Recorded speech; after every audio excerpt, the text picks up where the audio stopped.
చాలా wonderful message. ఆ 3 మెసేజ్లు ఈ అధ్యాయంతో ముడిపడి ఉన్నాయి.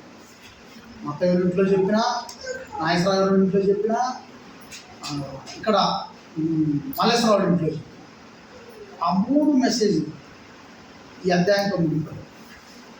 బైబిల్ ప్రతి అధ్యాయంతో ముడిపడి ఉంది ఆ ప్రసంగాలు. ఈ దరి నుంచి ఆ దరి దాకా 66 పుస్తకాలు ముడిపడి. ఏమండి 21 ఎదుటివానికి బోధించు, నీవు బోధించుకున్నవా? దొంగిలింపవద్దని ప్రకటించు, నీవు దొంగిలించదవా?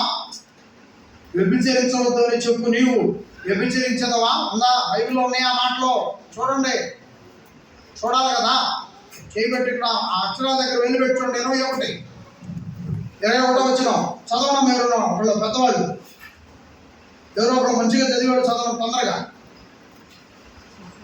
21 ఎదుటివాని నువ్వురా, పెద్దవాళ్ళు చదవడం. ఎవరో ఒకళ్ళు ఎదుటివానికి బోధించు, నీకు నీవే బోధించుకున్నవా?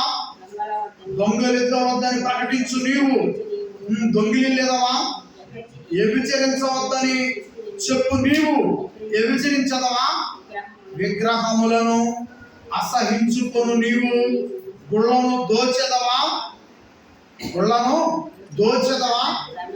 23 ధర్మశాస్త్రముందు అతిశయించు, నీవు ధర్మశాస్త్రము మీరుట వలన దేవుని అవమానపరిచి